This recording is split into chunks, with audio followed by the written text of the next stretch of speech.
Okay, today we want to talk about liberal reforms in 19th century Britain.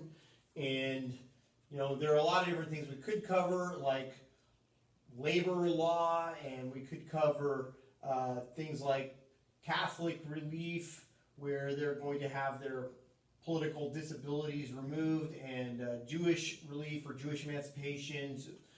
But that's not really the topic today. Today it's electoral reform, reforming the British system. And as we get into this, I want to start with a little question.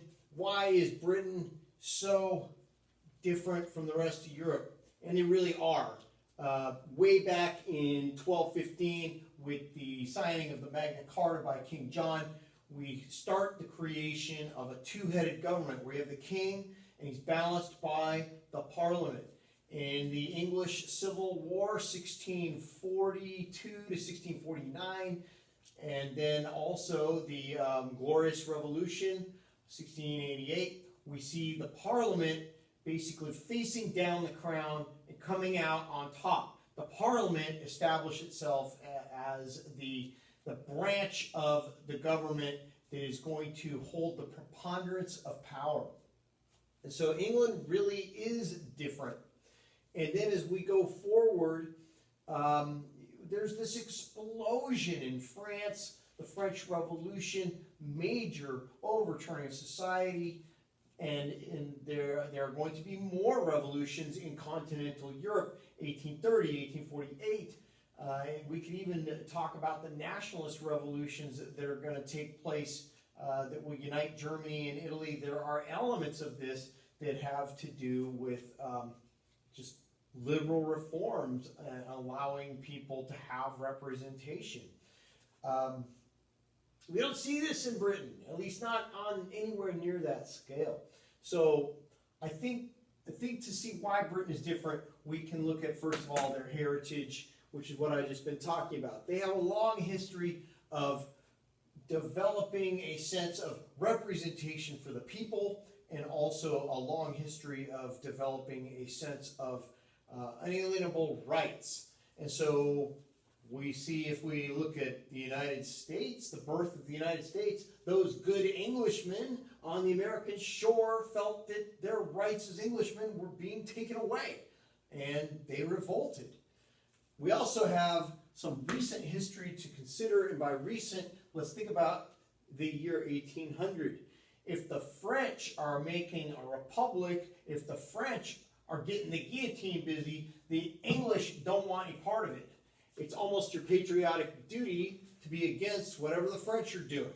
So in recent history, there's not a lot of traction around the year 1800 to go anything like what's going on in continental Europe. And finally, Britain is prosperous.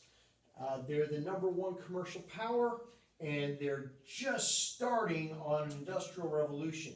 And although there's a lot of attention to how the working class suffered in the early part of the Industrial Revolution, it can't be argued that Britain as a whole wasn't prosperous. They were prosperous. And I'll tell you something, when people are fat and happy, they don't want a lot of change. Keep it the way it is.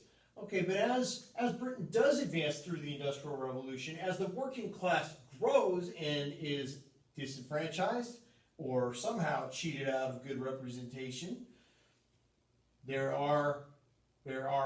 is a movement, I should say, for major reform. So let's take a look, because Britain starts out as being not really very democratic at all. Britain is aristocratic, and although they have a parliament, it's really not very democratic. But they're going to become one of the most democratic states on earth. So let's get them there. All right, so basic info on the House of Commons. It sounds like it's the opposite of the House of Lords, but it's really not. It's dominated by the aristocrats. How so? Well, it has to do with the system of voting. They have counties, that's the countryside, and they have boroughs, that's settlements. The counties obviously can be dominated by landowners, that's aristocrats. And so they are able to dominate the voting that takes place through bribery, through whatever, intimidation, one way or another. the landowners are able to dominate the countryside or county voting. And those seats become ones that the aristocrats have a lot of control over. In terms of the boroughs, that just means some kind of settlement. A town. Maybe the town had grown into a city. On the other hand, maybe the borough had withered away to almost nothing. And this had happened with some because they were established centuries ago, but now in the 1800s, some of those boroughs hardly have any inhabitants at all. One of the most famous, Old Sarum. Old Sarum was entitled to elect 2 members to Parliament and sit in the House of Commons. But there were eventually only 7 voters. It's called a rotten borough, and there were a whole bunch of rotten boroughs. Boroughs, other kinds of boroughs, could be dominated, again, by an aristocrat who could pay people to vote the way they wanted. And these are called pocket boroughs. And that enabled one aristocrat to control a whole bunch of seats in the parliament. And he could put whoever in that he wanted, while he himself could take a seat in the House of Lords. So it's dominated by the aristocracy of England, either the gentry class, which is kind of a new aristocracy, or the old landholding aristocracy. There is pressure to reform the system inside the House of Commons. There is some pressure to reform this, to make it more fair and equal. But the conservatives, the Tories, they used to call them, really resist this. In fact, we have an ugly incident called the Peterloo Massacre in 1819, where there was a major demonstration. Hey, give us more suffrage, give us more enfranchisement of the working man, and it's put down violently. Now, as massacres go, it wasn't very big. 6-7 people were killed, but it is remembered as a time when the government broke the demonstration and the movement toward suffrage by force. So how does the dam break? Well, it happens with, in 1829, we have what's called the Catholic Relief Act, which is going to disestablish the Church of England in Ireland. The Church of Ireland, well, Ireland's mostly Catholic, but if you were Catholic, you couldn't sit in the Parliament. So we're going to disestablish that church and kind of disconnect it, and we're gonna allow Catholics to sit in Parliament. And it comes from an odd source. The Tories themselves, the conservatives, it was actually the Duke of Wellington, Sir Arthur Wellesley. He actually came from Ireland, and he fears that there's going to be civil unrest in Ireland, and that's happened before, and it's cost a lot of money and a lot of trouble to put it down. And now we're starting to see there could be civil unrest in Britain too, like there had been Peterloo Massacre. So we get this done, and the conservatives themselves are the ones that do it. So this is kind of going to break the dam and really open up the debate, and we're going to get the Reform Act of 1832. And some scholars say this is really when we can date democracy in England to 1832. So I've got X and dis up there, and that's for extend the franchise. Franchise being the vote, who can vote. Extend the franchise, and also disenfranchise or take away voting.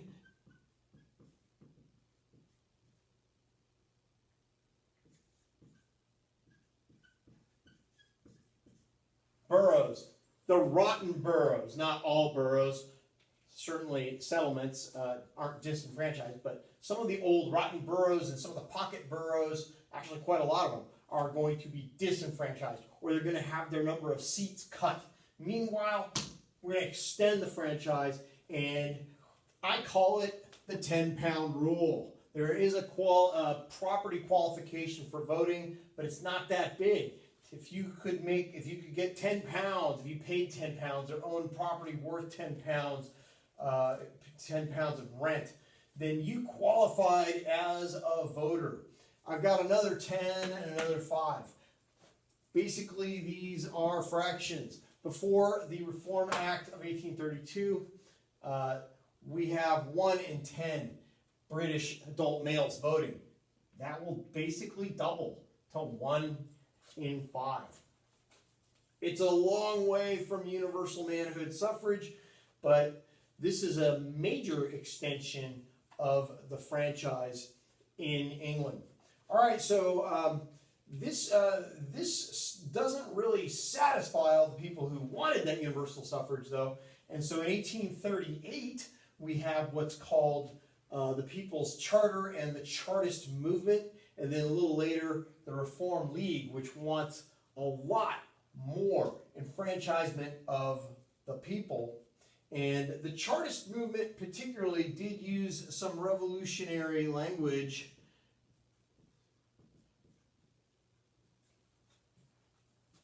But on the whole, this doesn't become violent.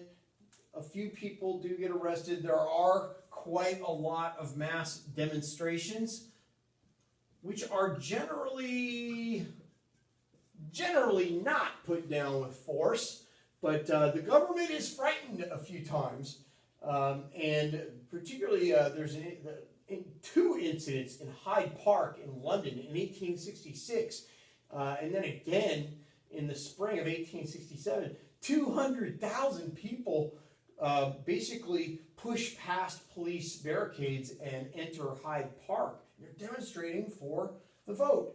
So I've got 3 very important prime ministers on the board here. And again, the dam breaks when Lord Palmerston dies. And a little connection to the American Civil War. Lord Palmerston kind of wanted to support the Confederacy, but most of the British people did not want to support the Confederacy because the Confederacy was a slave-holding state, and they said no to that. So Palmerston's dream of weakening the United States by helping the Confederacy to become an independent state comes to nothing. But his death kind of emboldened the people who wanted more democracy, and the example of what's going on in the United States, the Civil War, kind of served as an inspiration for some of them. So again, it's going to be a conservative prime minister. We don't call them the Tories anymore, but the Conservative Party. It's a conservative prime minister who's going to make the act. We've had these mass demonstrations. There's some pressure, and so we're going to do the Reform Act of 1867. And basically, the 10-pound rule is going to be extended to basically all urban men. Everybody in the cities, all urban men, all householders are going to be permitted to vote. And so this is going to extend the franchise a lot. It kind of goes into effect in stages. And so by the time we're done, we've got that 10-pound rule extended to everyone who lives in the towns. And by this point, voting had maybe slipped down to 1 out of 7. Remember, population's rising rapidly. But after this act and all the provisions of it had gone into effect, maybe 1 in 3 could vote. Men. Sorry, ladies. All right, Reform Act of 1884-85 is our last one. And this time we get a Liberal Party prime minister who's really pushing for this, and he's gonna get it done. And this is going to really bring Britain up to a standard definitely equal, I would say, to the United States in terms of voter participation. Actually, I take that back. Maybe not quite equal to the United States, but certainly way ahead of everybody else. All right, so the rules for the urban areas are going to be extended to the countryside. So in the counties, as in the boroughs, the 10-pound rule is in effect. If you pay rent or you own property equal to 10 pounds a year, you can vote. This is going to really extend the franchise, although I will say it's different depending on where you are. In England and in Wales, it reaches more than 60% of the population, close to 70%. Across all the British Isles, about 60% can vote. But in Ireland, only about 1 out of 2, only 50%. Also, the other major reform, single seat constituency. Lots of government words today. Single seat constituency means a given borough or a given county where an election is held doesn't elect more than one member. It elects just one member, which is exactly what we have here in the United States. We have congressional districts. Each district represents one seat in the U.S. Congress. Single seat constituency. When an election is held, you're electing one guy to go take a seat in the Congress. They finally make that reform. That's going to really limit the bribery and intimidation factors that could enable aristocrats and wealthy people to control multiple seats. So by the time we get to 1884, and why is it 85? Because this act is broken into two. We have franchise and we have the single seat constituency, the distribution of seats. That's done 2 different years. So that only leaves the women's vote and getting the other 40% who still couldn't vote of men, and that will happen in 1918, after World War I.